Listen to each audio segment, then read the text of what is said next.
Hello again, everybody. You're listening to the Total Basis Podcast. I am your host, Felipe Milicio, and with me, as always, is Sean Flannery. Sean, how you doing this morning? I am good. I am making it. I have a baby shower to go to later. Not for me. Don't freak out, people. It's not for me. Um, but yeah, just dealing with all these crazy temperature changes, allergies. But hey, we're gonna talk playoffs, so that's what we're here for. Yeah, and Jacob and Austin on the Thursday show, they went a little bit more in depth in each series that has gone so far. So we're not gonna repeat. We're not gonna do a repeat show, but what we're gonna do is we're gonna go through every playoff series and go through every team performance and every individual performance and see if we can pick one hitter and one pitcher that made a big difference for their respective teams. Unsung names. So, we all know who Manny Machado is. We all know who Juan Soto is. We all know who Zach Wheeler is. But so we're going to stray away from those names. We're going to see if we can find lesser known players that came up big in this in their respective playoff series that have gone on so far. And without further ado, we begin things with the Phillies and the St. Louis Cardinals. I will be doing hitters. Sean will be doing pitchers. Sean, do you have a pitcher for me for the Philadelphia Phillies in that wild card series? Yes, we do. We have Mr. Sir Anthony Dominguez, who is he's pretty good. Yeah, who's going to be the pick for Philadelphia. Bullpen was a huge kind of question mark. Had been historically bad for the Phillies the last few years. But during that time, Sir Anthony Dominguez really, he was AWOL. He had Tommy John, had a little bit of issues coming back from Tommy John, missed half of 2019, all of 2020, and only pitched in one game in 2021 before coming back this year. And kind of picked up right where he left off, 3 ERA, which was solid. 61 strikeouts, 51 innings. He always had elite stuff. He's 27 now, so still pretty young. And if the Phillies are going to go further, like they look like they might, Sir Anthony Dominguez is going to be a huge part of that. All right, and on the opposite side of the spectrum here, in terms of the Phillies hitters, I'm going to go with Alec Bohm. Alec Bohm, as you know, Sean, as we both know, highly touted prospect for the Phillies, which, I mean, respectively speaking, right? I don't remember him being a highly touted overall Major League Baseball prospect. Yeah, he was, yeah. Top 30, right? Was he? Yeah, because he was number 3 overall pick in I think 2018 or 2019. He was like a top 4 pick, top 3 pick. I don't know, man. The Phillies, they sometimes they sometimes crash and burn with their prospects, but and Bohm has been a disappointment to say the least since he's been brought up. Although he had a little bit of a bounce back season this year, he started to be a little bit more consistent. The batting average went up to 280. I forgot what it was last year. I just remember that he was atrocious and did not live up to all the expectations. But a little bit baby steps improvements, and in this series, he went 2 for 5 with an on-base percentage of 625. And had the highest, yes, he did second highest win probability added. But Sean, he also had the highest, second highest to Gene Segura. So yeah, Gene Segura came up clutch in this series. But Alec Bohm had the second highest championship win probability added for offensive player, which is the given average teams. This is the change in probability displayed on a percentage point. A change of plus minus 100% would indicate one World Series win added or lost. Alec Bohm is going to win the Phillies a championship, right? That's what it's basically saying. And what was the big play that got him that, all that win probability added for him? It was top of the 9th in game 1. The Phillies are down 2-0. Yeah, that was the 9th inning comeback. And Bohm gets hit by a pitch, which was good enough. That's all it takes, man. That's all it takes. One hit by pitch, and you are a WIPA champion. Clutch a clutch hit by pitch. With the bases loaded, gets hit by a pitch. Real Muto scores. Harper to third. Castellanos to second. How many runs did they end up scoring that inning? 4 or 5? I forget. I mean, oh yes. That was. That was 6. They scored 6 in the top of the 9th. Oh god. Bohm got it started. That rally starting hit by pitch. Yeah, so that's what happened there. And over in the Cardinals, what is there to say? Not much for them, really. Everybody was a total failure. I guess Juan Yepes got the big hit.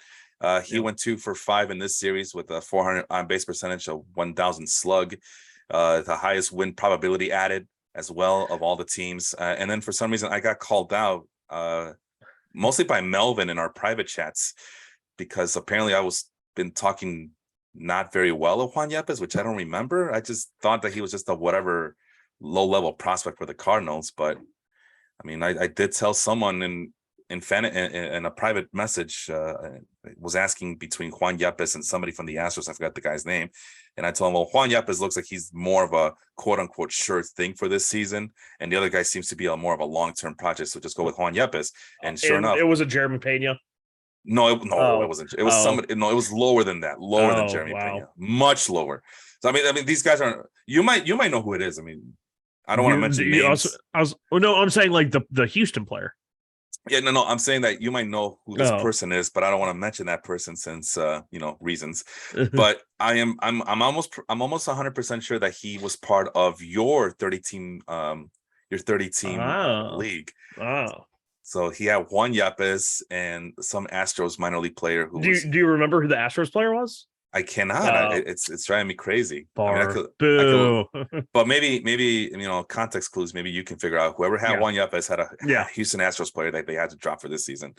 But Yepes at one point was okay. I guess he was the 14th ranked Cardinals prospect, but he was like low level, like afterthought. I didn't even know about Juan Yepes, but the thing about him was that he can have decent amount of power. But he had a huge he had a huge minor league season last year in Memphis, I believe it was. In 2021, 971 OPS over 92 games, 22 home runs, 25 doubles. And he didn't make it right out of the gate this year. He still played 50 games in AAA this year, had another 921 OPS going before he got called up. And in 274 plate appearances, 12 home runs, 13 doubles. Doesn't seem to be a huge OBP guy. Only 296 on base as a Cardinal this year, but definitely one of those guys, big guys that has the kind of natural bat to ball skill. And that's always like an interesting profile for a bigger guy who does have power. And of course he came up big in that game. He hit the home run, but alas, it was not enough. No, I mean, and it was a big hit, like you mentioned, but the Phillies were on a mission. Phillies had a guy who got hit by a pitch to start the rally. So that's all the difference. What about your? Was that the rally or was that the? It was the bases were loaded at that point, I think. Because Halsey blew up. I'm joking. I know. It was a clutch hit by pitch. Yeah, I did mention that all the other runners had to move one base because of that. So, okay, who's your pitcher? The pitcher, slim pickings here, Felipe, trying to pick a pitcher or out of a series in which only 6 guys pitched, and out of those 6, half of them gave up runs. I went with Giovanni Gallegos. Ryan Halsey, of course, was their elite late inning reliever this year. But he was the one that let him down when it really counted the most. Gallegos pitched in 2 straight games, in both the games. Went 2 1/3, didn't give up any hits, only 1 walk. So I'd say he probably had the most success out of any Cardinals pitcher that series. Who was the name again? I'm sorry. Giovanni Gallegos. Yes. Yeah. Because I was looking at the rest of the stuff there with the Cardinals, and I see that. Okay, I see. Yeah, Gallegos also had the lowest whip. You're right about that. No, I was looking at Jose Quintana as well. That he also had a decent performance. Yeah, he had a good start. Yeah. So I thought you kind of threw me a curveball when you mentioned the relief pitcher. I thought that would be your one starter. I'm trying to look at the name right from the Astros. It's some guy named Leon, and unfortunately, Pedro Leon. Maybe middle infielder. He's been converted to like outfield, and he's just not very good. But that's a person. He was like a huge prospect for a little bit from Cuba, I believe. Sounds right. Oh, Yep. well, there's your other clue, right? Yep. It's always the guy. It's always the guy who wants all the Cubans on his team, including Nick Castellanos, and trading away first and second round picks for Nick Castellanos. And yeah, speaking of the Phillies, what did he do anything in that series? Does it matter? Oh, Nick Castellanos, he had a couple of hits, I believe. Maybe not in this series. He went he went 0 for 7. It's the next series that he's done pretty well in. Okay. Oh, and Yepes is from Venezuela. So it's not always about the Cubans with this guy, but okay. The hitters for the next series, Mariners versus who they play, the Blue Jays. The Blue Jays. Yeah, that was an afterthought after a while, but I guess the big bat in this series that people may not recognize, Cal Raleigh. There you go, big dumper. Big dumper. I think, didn't we talk about him last week as well? A little bit. Yeah. 4 for 8, one big home run, 3 RBI, 0.31 win probability added. So what was the big hit that he did? It was a couple of hits. Wow. Okay, I see. Game 1, the Mariners are ahead 1-0 in the top of the first, and he hits a home run, and a 2-run home run actually off of Alek Manoah. And then the next one, game 2, tied in the top of the 9th. The game is tied 9-9, and he hits a double to center field. Okay, so he got himself on board to I'm sure the Mariners won 10-9 in that game. Yes. So I guess he was a game-winning run, perhaps. They might have pinch run for him. They did not pinch run for him, but yes. Oh wow! He scored 3 of his team's 10 runs that day. Oh wow! So he's 30%. Mr. 30%. Who's your pitcher? Catcher with the wheels. Right here. The pitcher for Seattle was going to be another relief pitcher. Go figure. All of them are relief pitchers, guys. Hey man, relief pitchers are important in 2022. The things I do for you is going to be Matt Brash. Only pitched in 1 game in the series, but I kind of combined the wild cards and the DS series, so we can kind of break it down each way. I was just looking at total numbers when Felipe asked me, but Matt Brash, so he was the top prospect that they called up as a starter earlier in the year, and had some severe control problems, but one of the best sliders in baseball. Went back down to the minor leagues for a month and a half, 2 months, and then they called him back up and used him strictly as a reliever, and he pitched lights out.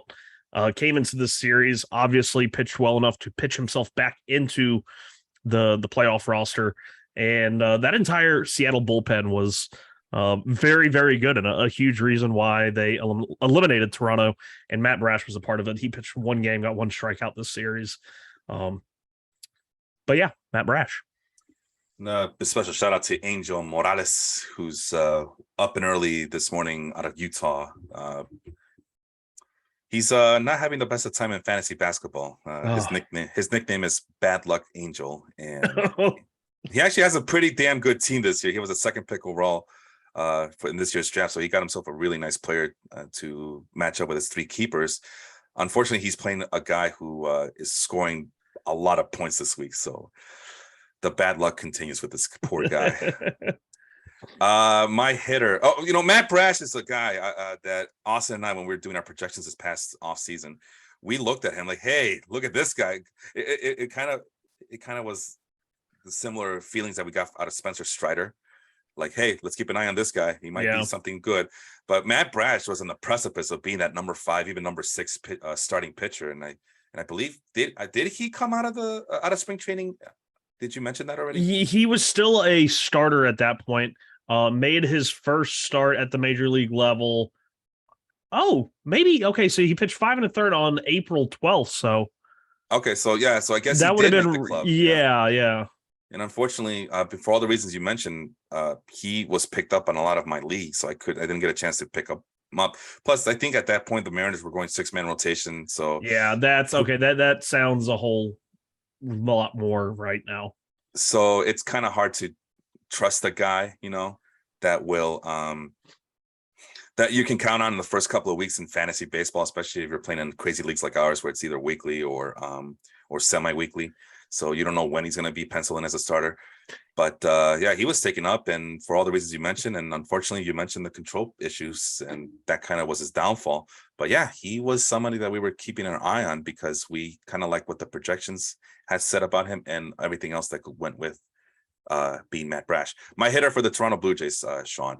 I'm gonna go with Matt Chapman. I know he's a well-known name at this point, but he's also a name that has kind of been fallen from grace. He hit 229 this season with a 757 ops, which is not what you would have expected. Now, people will say, well, he did hit 27 home runs. Yeah, but he was not consistent. Yeah. Which has been the problem. I mean, I don't think we've ever doubted the power. It's just been that the hit tool kind of completely dropped off, and I don't think he was ever going to be a great average hitter. Like 250, 260 was kind of what we were getting from him. Yeah. But I definitely wasn't expecting, the 210s, the 220s that we've seen from him the last few years.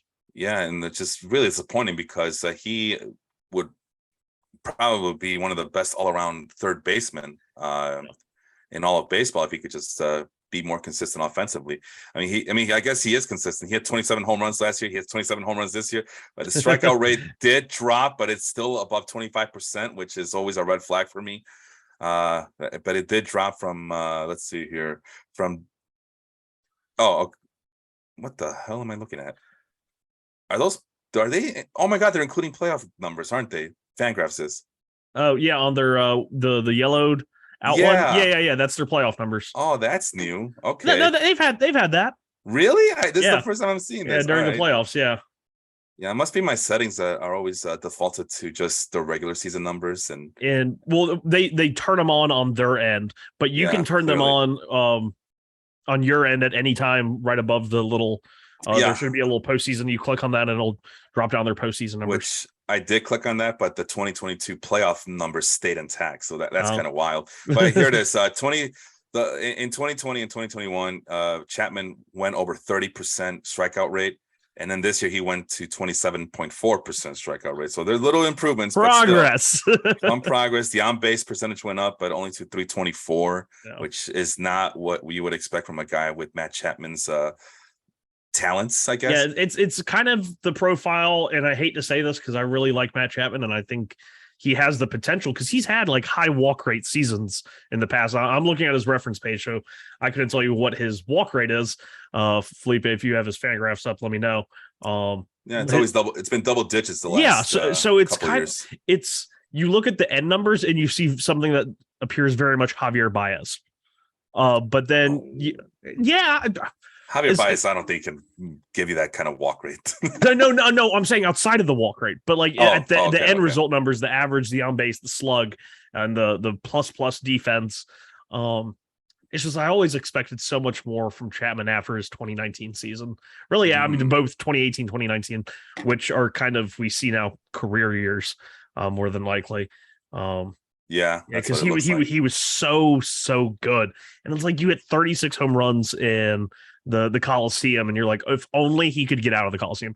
But also 2019 we know was the juice ball, so everything is skewed, everything is in question. Garbage cans were being used apparently. Buzzers, and I mean the Coliseum itself is kind of like a trash can, so maybe he had an inherent advantage there. I'm sorry, Oakland fans, but your stadium sucks. It's the worst. Everybody knows it's the worst. Anybody who says otherwise, they're just fooling themselves. But you know what else I was thinking about? And in 2019, the pitchers were also using like all sorts of gooey stuff and sticky stuff that they shouldn't be using. You know what? It just proves the point that baseball's better when all the players are cheating. It's better when the league's cheating too. Hey, here's random baseballs that have helium in them. Go hit dingers. Go hit dingers. Yeah, take advantage of that launch angle, and we'll pretend that that's because we did a great job of developing these players and revolutionizing and using technology to our advantage. All right, here's a name for you. How about Rhys Hoskins? Is Matt Chapman like the third base version of Rhys Hoskins? Double-digit walks, double-digit walks, strikeout rates. Minimal on base percentage this year, 332, which is better. Hoskins started swinging a whole lot more this year, if I remember correctly. But that does seem Hoskins maybe has hit for a little bit of a higher average. Yeah, 246. Yeah, 240. Yeah, and Chapman's at 229. If we want to talk about consistency, the last 3 years, Hoskins 245, 247, 246. So yeah, that's been a little bit higher than Chapman's. He did start walking less, as you can tell from 19 and 20. Hoskins had the 15, 16% walk rates. It's dropped down to 10. I don't know. I'd say Hoskins is better than Chapman. I mean, but in comparison, it's pretty similar. Maybe Chapman just has to go to Philly. I found one. I found one for you. Giancarlo Stanton. Matt Chapman. Giancarlo Stanton is a designated hitter version of Matt Chapman. Who was the name? Giancarlo Stanton. Oh. 30 plus home runs, 31 home runs, double digit walks, 30% strikeout rate this season, 211 batting average versus Chapman's 229.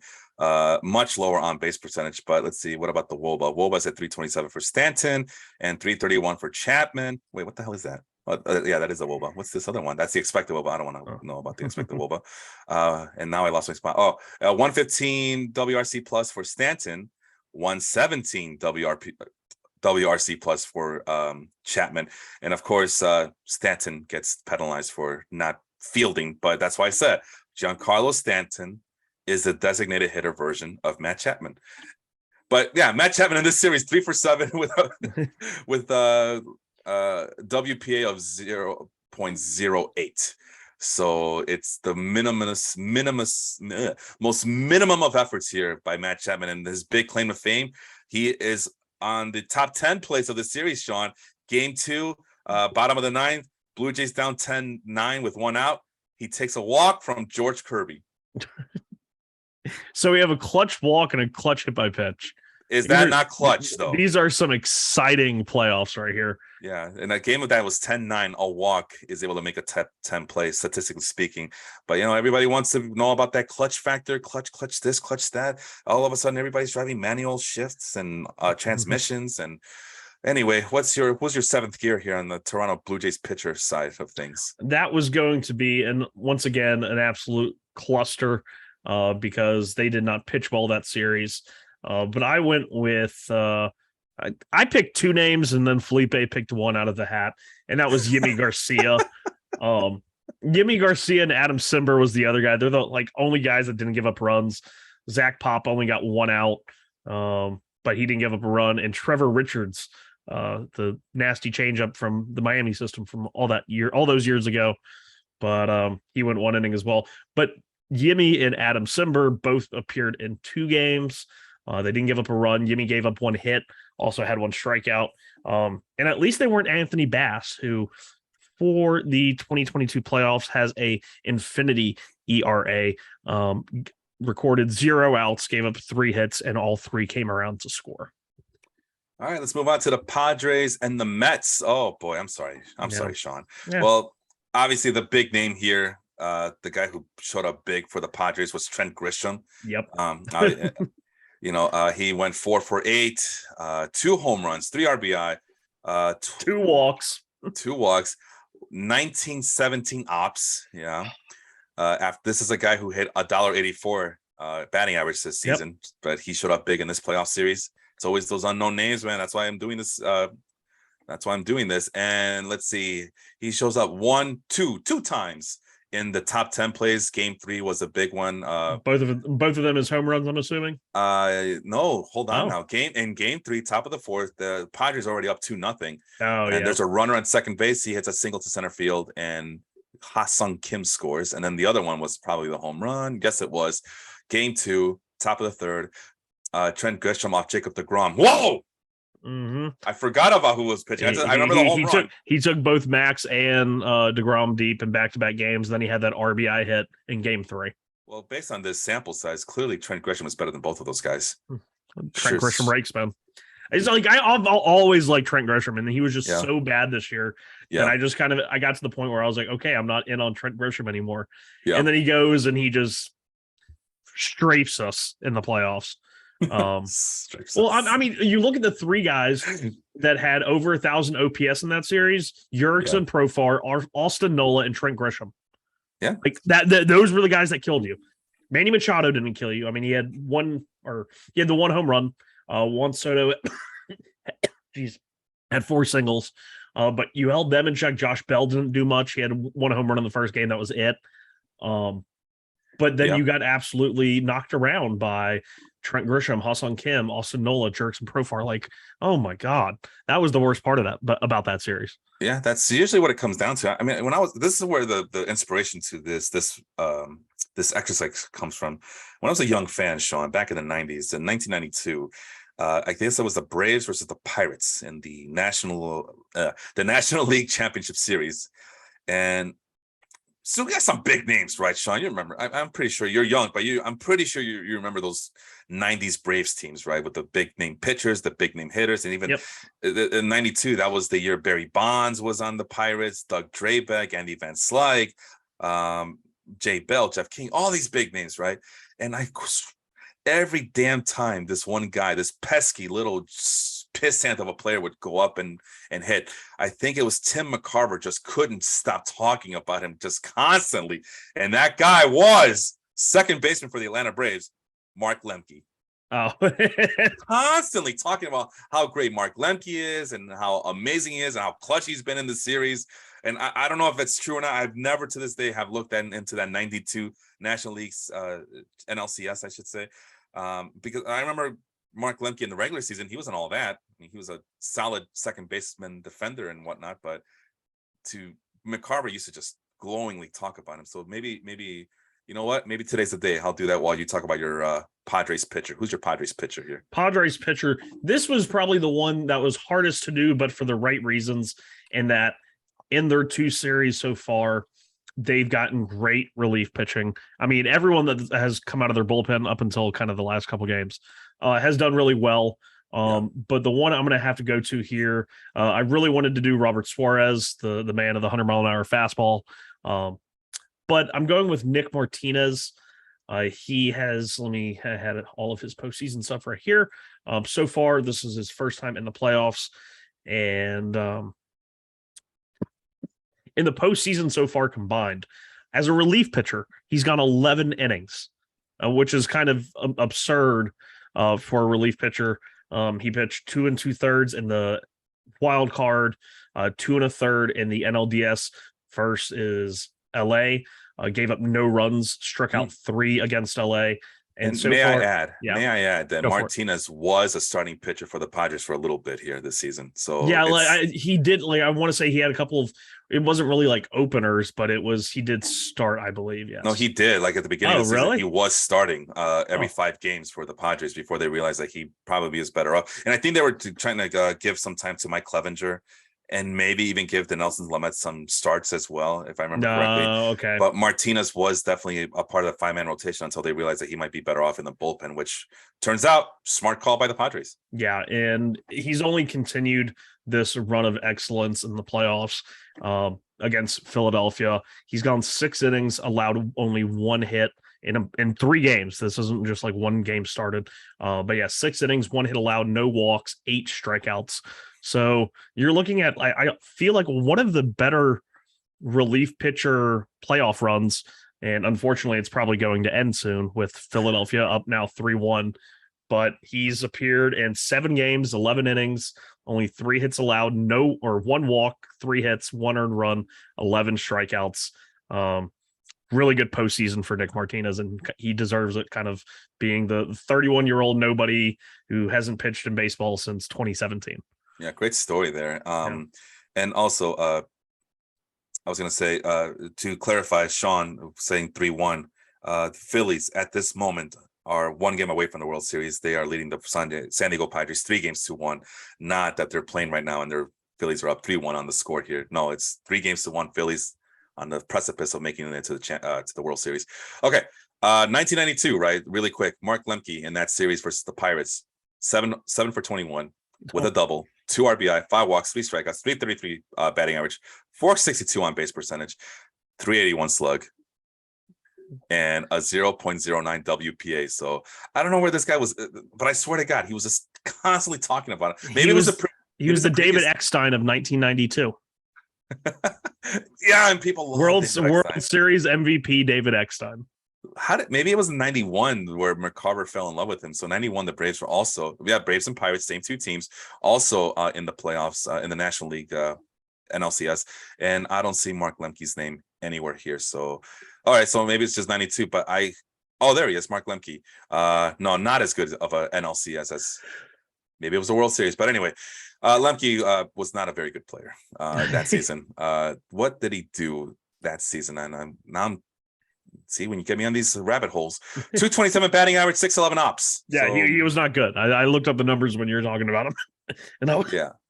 What else do we got to talk about? Moving back to the present, the Mets hitter. So I got to pick a hitter now. Okay, so I was distracted by this whole Mark Lemke thing, but Francisco Alvarez actually played. I thought he was hurt. Yeah, he got one at bat. Oh, interesting. All right. Well, there are not a lot of guys that I want to pick from, but I guess Brandon Nimmo then. I know people know who Brandon Nimmo is, but he did go 4 for 12. He led the Mets in this series with 4 hits. Had a 885 ops with a 0.09 WPA. So he did show up. Did he show up on the top 10 plays? Oh, he did. Sean, look at that. Oh, really? Brandon Nimmo, top 10 play, clutch performance. Game 2, bottom of the 4th, tied 1-1. 1 out, runners on first and second. Nimmo singles to left field off Blake Snell. Ooh, lefty matchup. Yep. And Eduardo Escobar scores, and Darren Ruff goes to second base. So good for him, Brandon Nimmo. That's kind of on the, not an elite name, but it's also not an unsung hero. It's somewhere in the middle. But it's good to see Nimmo having a really good season this year, and his approach coming through in the playoffs. Who's your Mets pitcher there? The Mets pitcher I went with once again. There were not many. You would think, oh yeah, Jacob deGrom, Max Scherzer, but no. deGrom did have a solid start. It was a quality start, 8 strikeouts. But the Mets pitcher who likely had the most successful postseason run, and I want to give an honorable mention to Seth Lugo, who basically the entire postseason or regular season didn't throw back-to-back days. He still has that partially torn UCL that he's been playing with. They didn't really let him do as many multiple inning stints as he used to do. But in the wild card versus the Padres, he pitched in all 3 games, collected 1 save. But Trevor May, who spent most of the year hurt, appeared in 2 games, pitched 2 1/3 innings, allowed only 1 walk, and had 4 strikeouts. Was likely, the best relief pitcher to come out in that series. Diaz had an okay series, 2 games, 2 2/3 innings, only 2 strikeouts, and he did give up 3 base runners, which was kind of out of the norm for Edwin Diaz. But Trevor May really posted a solid playoff series, despite missing a lot of time. Looked really good, and we'll see if the Mets bring him back next year. All right, moving on to the next wild card game, Rays and Guardians. Oh God, you're struggling to find pitchers. I'm struggling to find hitters, but I guess the big one, Oscar Gonzalez with a 0.32 WPA. That is the most clutchiest of clutch players that you'll ever see. 3 for 9 in this series with a big home run. What was the big home run? It is definitely number 1 on the top 10 plays of the series. Game 2, bottom of the 15th inning, that score tied 0-0. Nobody out. Corey Kluber on the mound, and he hits a home run to left center field. Oscar Gonzalez does to win the game and the series. Game match blouses. Who is your Guardians pitcher? The Guardians pitcher I selected was Sam Hentges. I don't want to butcher his name, Yes. but I believe I already have. Lefty relief pitcher. Yes. Appeared in 1 game that series, but went 3 innings. And then in the eventual loss to the ALDS the loss to the Yankees in the ALDS, he appeared in 2 games, went another 3 1/3. This time did give up a couple of runs on homers. But in 6 1/3 innings in his first ever postseason, he struck out 10, had a whip right at 1. And lefty having fun in the postseason. Sam Hankes is a special guy for me. That's why I got excited, because he ended up helping me in a couple of my categories leagues this season. So that's why I got perked up when you mentioned his name. So I'm glad that he's still getting some notoriety into these playoffs. My guy for the Tampa Bay, and Jesus Christ, the Tampa Bay's hitting 9 total hits, by the way, 9 total hits for the for the Rays in this series versus 13 hits for the Guardians. So yeah, it's not like the Guardians were much better offensively in that yes, series. well, at least they got to double digits. The Guardians did they have any walks? 6 walks for the Rays, 29 strikeouts. That's awful. And Indians had 3 walks and 26 strikeouts. This was not a clinic for hitting. No, it was. Hey, we can say it was bad hitting or it was just really good pitching. No, it's bad hitting. This is like the Super Bowl between the Rams and the Patriots, where the purists. Well, I'll mention names. My buddy Matt Bushnell saying, "You people complain about the Super Bowl. It was a defensive struggle, and you guys have been spoiled with so much offense that you fail to realize and appreciate good defenses when you see them." No, man, that was a boring ass game. It's boring ass game with nothing happening and incompetent offenses. This is what this was. Guardians and Rays was the Super Bowl between the Rams and the Patriots, where Jared Goff is throwing to empty spaces and empty windows. But Isaac Paredes, in limited playing time, went 2 for 3. So even though he only had 3 at bats, he still had 2 hits, leading all Rays hitters with 2 hits. And he only had 3 at bats. Awful. But that's not even worth. You know what cracks me up about Isaac Paredes is that when the Rays made that trade, sending Austin Meadows to the Tigers, everyone was like, "What the hell are they doing?" Like, if you're going to trade Meadows, at least get somebody good back for him. Well, Meadows has to be good. And Paredes ended up being like one of their best hitters this year. And it's like absolutely absurd because he really struggled in Detroit. Like, he looked like he was just another one of those Detroit guys that had like good numbers in the minors and then they get up to the pros and then they were just terrible. That's that ballpark, man. It's just, it kills anything. And Paredes is also a former Cubs farmhand. And Paredes, the wildest thing about him is that shoot, you know what? I forgot what his deal is. Because I've been scouting him all season long because everything, all his peripherals mentioned, it just seems like he's a really good player. And not just that, but he's like, I guess maybe the red flag is that he's an anomaly, because he is able to make so much contact. Like, he has like a ridiculous high contact rate this season. And at some points in the season, he was hitting nothing but home runs. Literally nothing but home runs. High contact rate guy. But he just hits dingers. Yeah, almost a third of his hits were home runs. He had 68 hits on the year. 20 of them were home runs. Double-digit walk guy, can limit his strikeouts. 17.6 might be high for some people, but in this day and age, that's well below average. Excuse me. No. And then you know what? Go ahead and talk, Sean. Yeah. So Isaac Paredes, the average, in on base, only 205 average, 304 on base, but very good walk to strikeout numbers. And like Felipe said, there was a moment where he was just hitting nothing but home runs. I did see, and I for the life of me, I couldn't tell you where, on Twitter, somebody broke down his heat map from Baseball Savant based on his swings. And it was the whole thought process on the Rays didn't change anything about his swing, but they changed his swing decisions. And he really focused more on middle and inner third of the plate and allowed him to pull the ball more. And of course, pulling the ball more, hitting for more power.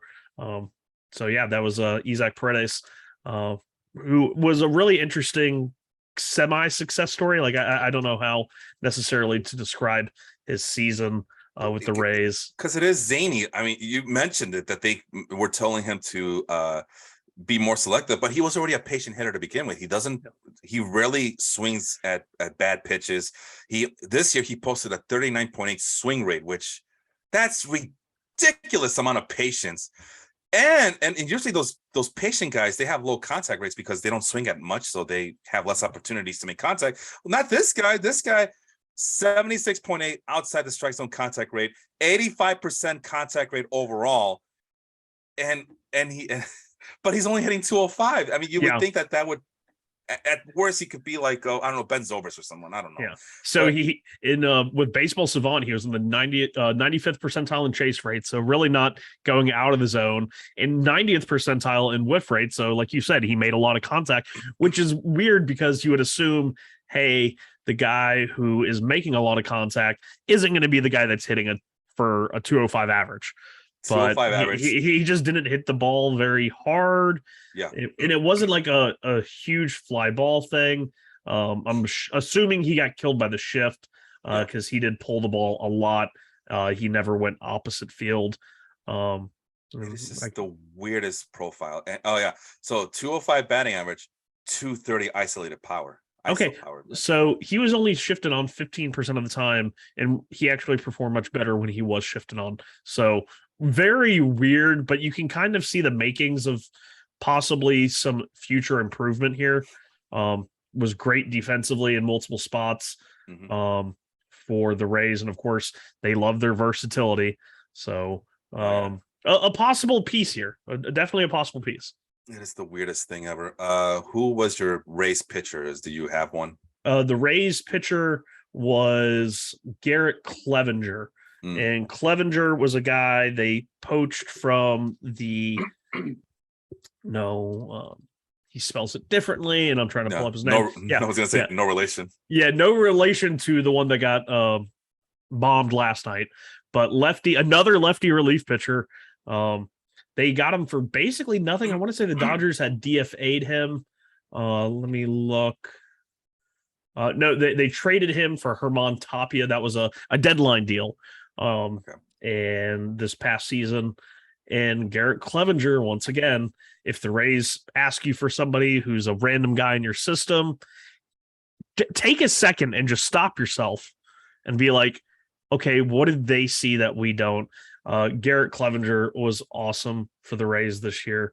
2.41 ERA in 18 innings, 25 strikeouts, only allowed 12 base runners in those 18 innings. So, yeah, Garrett Clevenger. And then in the postseason, if I can pull up his actual postseason numbers this year, he pitched in 2 games, went 2 1/3 against Cleveland with 6 strikeouts, only 1 hit allowed. All for I think the guy that they traded him for was like a 17-year-old reliever. So, and that 17-year-old reliever ended up being outfielder. And that 17-year-old outfielder ended up being Fernando Tatis Jr. Okay, so let's see here. I mean, it's an outfielder with the last name of Tapia, so don't hold your breath.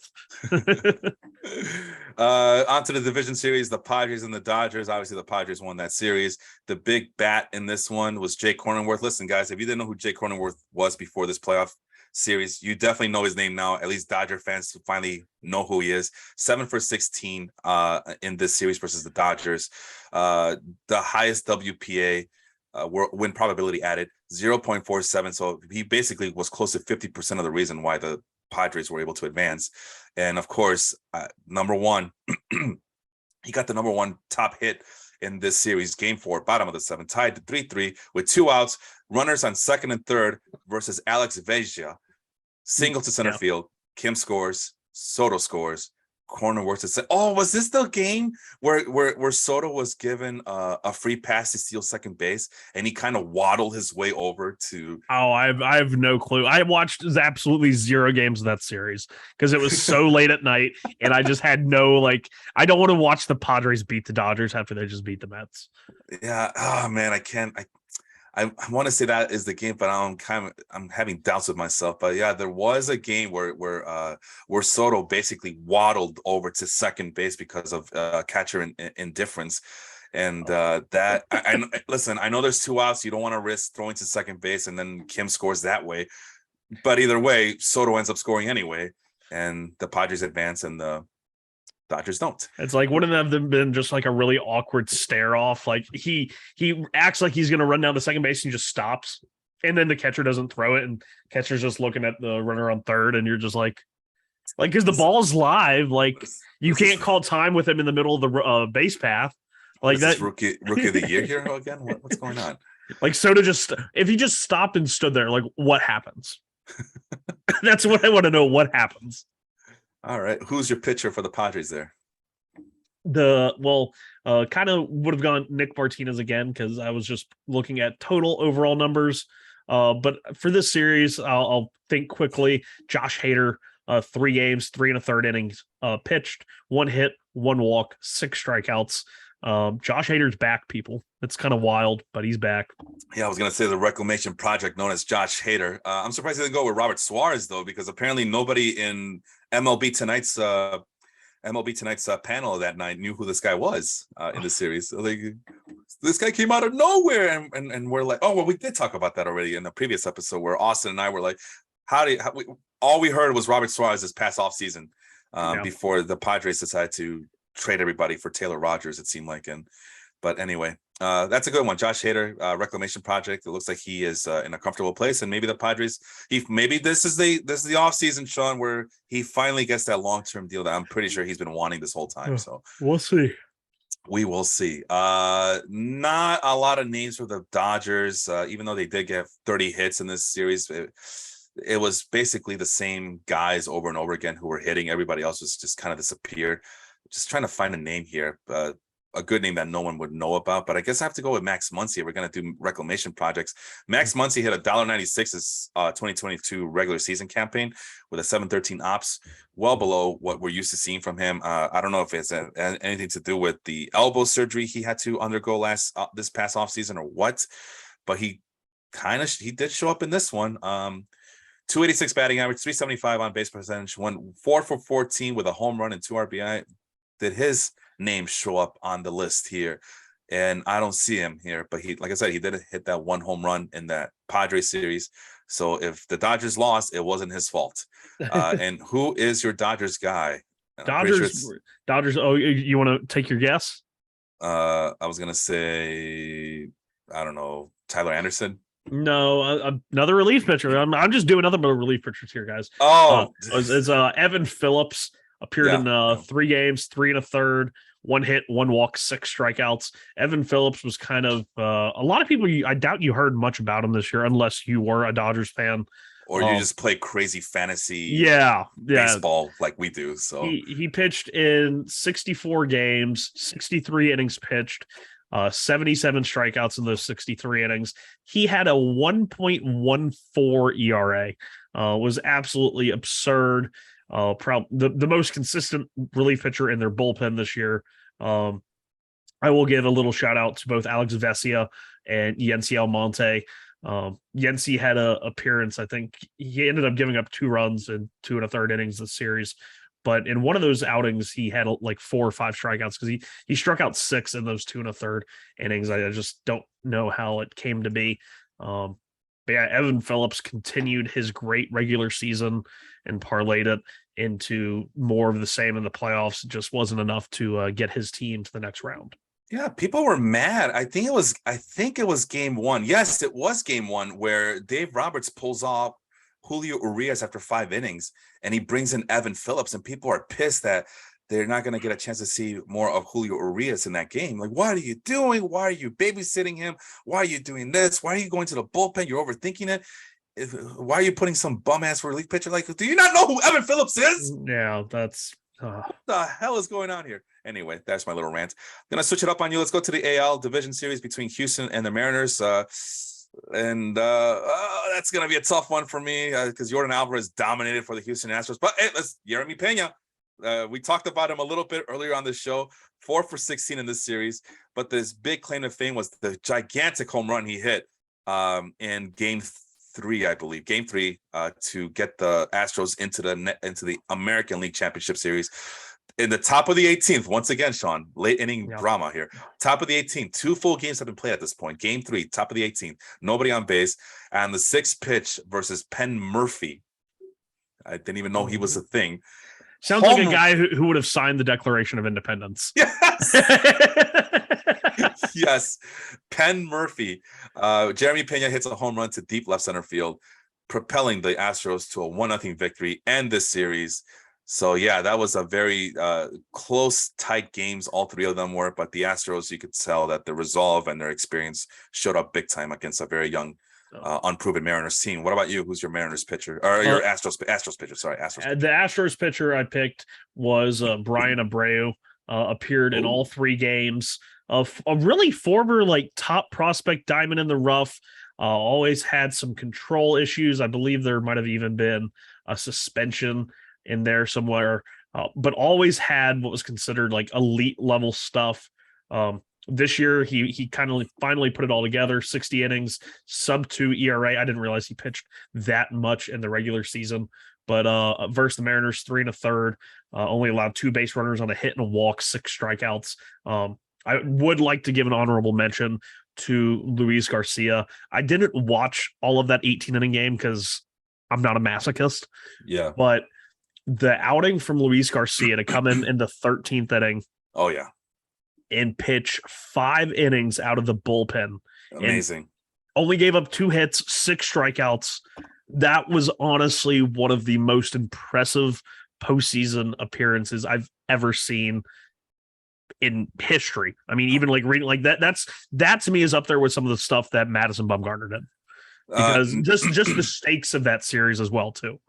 Well, you don't want your steaks to be well done. You want them medium rare, medium well. Medium. No, it kind of reminded me of 2018 when Nate Eovaldi came in and pitched that long inning game against the Dodgers in the World Series as well. But it's like I mentioned over and over again, man, the absolute luxury to have a Luis Garcia on your bullpen is just immense for the Astros, and that's why they're probably going to be the heavy favorites to win the World Series this year. Which I know Philly fans want to hear that, because when you doubt the Phillies or anything that's Philadelphia, that's when the loudest and most obnoxious fan bases come out. And the Philadelphia fans are definitely that. Mariners. And by the way, it's a term of endearment. Not really. But anyway, Mariners. So you're not going to believe this, Sean, but the highest WPA among all the regular lineup, the regular hitting lineup for that team, 0.00. Which was Mitch Haniger. Can we do better than Mitch Haniger? He is a free agent. No, it looks like we cannot do better than Mitch Haniger. So Mitch Haniger, the injured, riddled, constantly hurt, always on the IL. Mitch Haniger went 3 for 12 in this series. Had 2 walks, 3 strikeouts, 1 double. He didn't really do much of anything, but he was by default. He was there. The Mariners' most consistent hitter. But you know what, Sean? I did see something. Top 10 play, game 2, top of the 4th inning, down 1-0 with 1 out, runner on first. After 5 pitches, after seeing 5 pitches versus Framber Valdez, he takes a 3-1 pitch to left field for a double, scoring Suarez, or actually moving Suarez to third base. So he didn't even batted him in. He just moved them. Who the hell Suarez for the? Eugenio, sorry. Yeah. Forgot who I was talking about right for a second there. So yeah, Mitch Haniger did. That was the 1 double I mentioned. So that's his double. It gave the Mariners a chance in game 2. So there it is. And who is your Mariners pitcher here? Initially had just gone with the combined Matt Brash outings. Okay. But we'll pick somebody else here. It was kind of tough. Actually, yeah, we'll stick with Matt Brash and his combined pitch 2 innings, 2 1/3, didn't allow any base runners, 3 strikeouts. That combined with his outing in the last round. So because everybody else, I mean, Luis Castillo, we know who he is. George Kirby. I mean, we could do George Kirby. So George Kirby, definitely not Robbie Ray out of the bullpen. That's not the move. Yeah, we're not. That's a shame. That's a shame. Andres Munoz, my guy, did not show up big in the series. He had like 9 or 10 strikeouts in the playoffs, but did give up some runs. Young guy, first time in the playoffs. Yeah, and I believe in him. I believe. I'm not gonna freak out. Yeah, same. And he's first full season back from was it Tommy John or some sort of injury? Okay. Speaking of the Phillies, we made fun of them. We made fun of their fans. So let's take a look at what they've done in the National League Division Series as they defeated the Atlanta Braves 3-1. And the big name that showed up, you're not going to believe this. It's a guy that we made fun of all season long. And we kind of trashed the Phillies for doing this. But it was Brandon Marsh with a 0.31 WPA. Brandon Marsh hit 245 with a 679 pathetic ops this regular season, and in the playoffs he went playoff mode.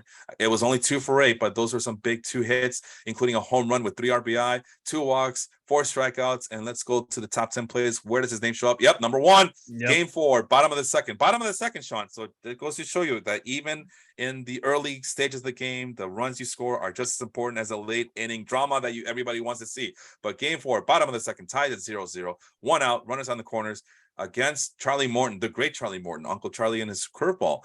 Brandon Marsh hits a home run to deep right field. Alec Baum scores, Gene Segura scores. And does his name show up again? No, it doesn't, but that was enough of to decapitate the Atlanta Braves and send them home to their mamas. Yeah. And what really seemed because the game before, and it's the number 2 in terms of top 10 plays and championship and whatever. DS, before. The DS. Yeah. But Hoskins in the 3rd inning of game 3 hit that big 3-run home run off of Strider. Does the whole bat spike, not bike spike. Oh God. It just felt like after that happened in game 3, they were already up 1-0. They went up 4-0. And then in game 4, before the games even started, like that was a winnable game. It was a bullpen game basically from Philadelphia. And Marsh comes out there, hits the 3-run home run. And it just seemed like it took any life that Atlanta had. It just took it from them. I mean, because they were like, we're not going to win. And they played the rest of that game like they didn't think they could win.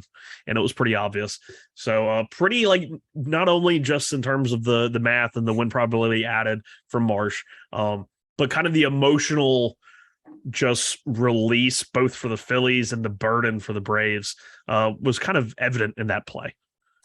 Yeah. It I don't know what happened to the. I mean, we have some ideas as to what happened to the Braves, and you can listen to the podcast with Austin and Jacob, where they go a little bit more in depth as to what might have happened and occurred. I know that Austin was.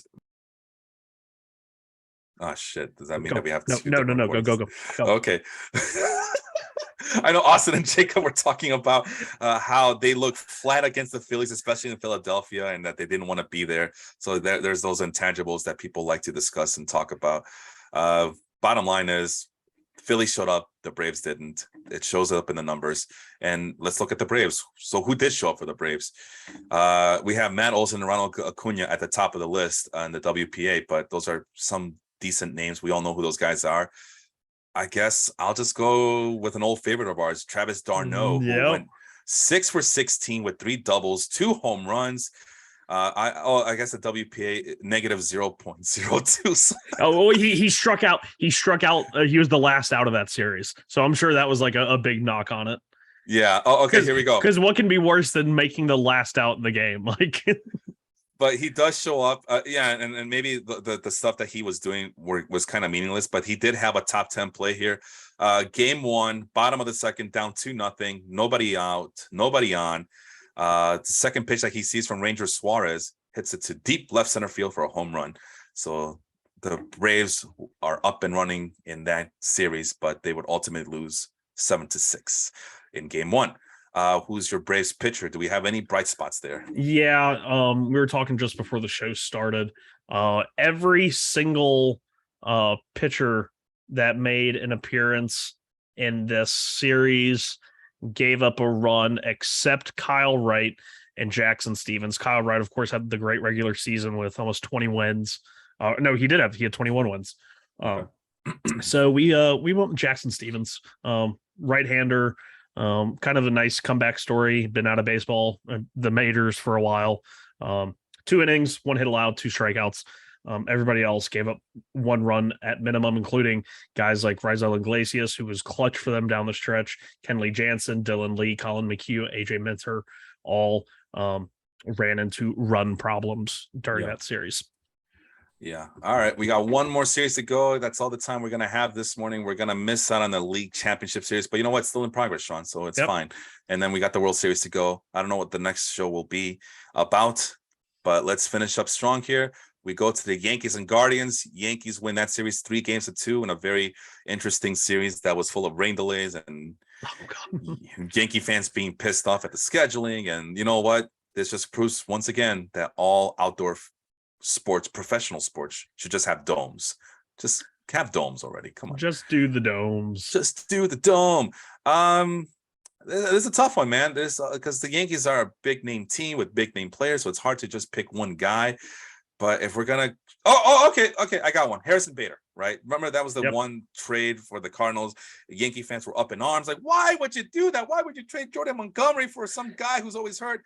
And Harrison Bader ends up being the second most clutch guy according to the win probability alley with a 0.27 WPA, right behind Anthony Rizzo's 0.30. In this series, Harrison Bader went 4 for 15, 3 big giant home runs. Sean, this is the guy that nobody wanted. Who wants a center fielder with a grade A plus arm and plus glove in the center field? Who wants that guy and comes in and hits 3 clutch home runs, right? Who wants him? Nobody. Yankee fans wanted Jordan Montgomery, who's at home watching baseball right now. Harrison Bader's big claim to fame in this series was game 4, top of the second. The Yankees are already up ahead 1-0 with runner on first base against Cal Quantrill. Bader hits a home run to deep left center field, scoring Josh Donaldson. Yankees go up 3-0 after 2 innings. And that was game 4. And where is it? Game 4. Okay. And the Yankees would end up winning 4-2 in that game. And plenty of run support there for Garrett Cole as well. Yep. So there's my hitter. Who's your pitcher for the Yankees? The pitcher for the Yankees was tough between 2. You had both Clay Holmes and Jonathan Loaizaga. Loaizaga was probably their best guy out of the bullpen in terms of championship win probability added. But I'm going to go with Clay Holmes because Loaizaga did go 5 innings, but he gave up 6 hits. Clay Holmes, 3 1/3, no hits allowed, 2 walks, 5 strikeouts. And he's the local boy, so I always got to pick the local guy. Okay, good choice. And then I finish up at least. Who was the most important WPA guy on the Guardians? Jose Ramirez, but we all know who he is. Second on that list, actually third on the list is Oscar Gonzalez, despite the fact that he had $1.82 in that series. So Gonzalez, when he's not hitting consistently, he's hitting big time. So good for him. But we're going to go to an oldie but goodie, Steve Kwan. Hey. You know, Sean's love interest this offseason. I know I drafted him in the Baseball Life's fantasy league for a week, and then I dropped him because I thought Josh Lowe would have a better year. I like Josh Lowe's prospect profile. Boy, was I wrong on that one. Either way, Steve Kwan, 298 batting average with a 772 ops in the regular season, only 6 home runs. But in this playoff series, he went 9 for 21 with 1 home run, 2 RBI, a walk, a strikeout, 429 batting average. And I'm pretty sure he's in somewhere in the top 10. No, he's not. But I'm pretty darn sure that the reason that the Guardians even had a chance, were able to push this series to 5 games. What is this, 1917? Push this series to 5 games was because of the performance of Stephen Kwan. Yeah, I'd agree. And I know you love him a lot, so I'm pretty sure you share that same sentiments. Who's your Cleveland Guardians pitcher? I'm sure you have plenty to choose from. Yeah, so I hope you do at least. like I said, I had just gone on based off of total playoff numbers. But in this series, and since we're going series by series, I'm going to go with Trevor Stephan. He went 4 2/3, gave up no hits, 1 earned run on 1 walk, and in those 4 2/3, 9 strikeouts. Trevor Stephan was a guy that was a monster.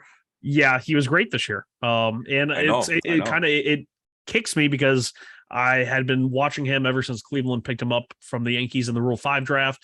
And last year he pitched to a 4.4 ERA, had a FIP of nearly 5.5, but the strikeout numbers were good. And he had a lot of things that were going for him. He had to give up a lot of home runs last year, but Cleveland kept him on their roster all year so that he would be theirs. And he rewarded them for it this year. And of course, by then he was not available in my 30-team league. But Trevor Stephan, really good guy.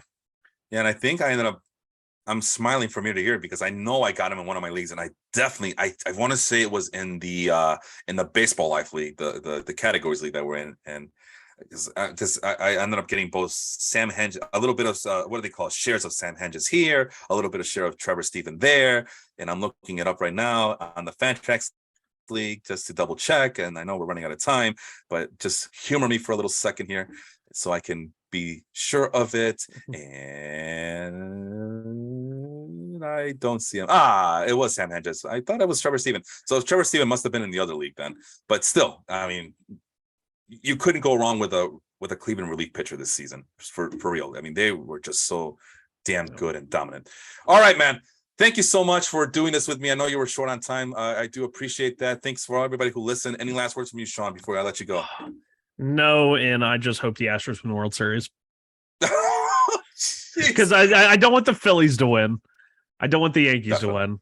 I wouldn't care if the Yankees win. I just know they won't because they can't beat the Astros.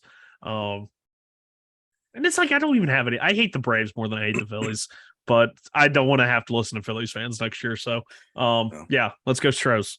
Yeah, and we definitely have seen an uptick on Astros fans getting into the Baseball Life League, so they're ready to go, man. They are ready to just we probably have the reputation that there's a Yankee-friendly group or something, but they're in for a treat if they think that. But anyway, I am Felipe. That is Sean over there. Thank you so much for listening to us. We'll see you next time. Adios. Okay. See you guys.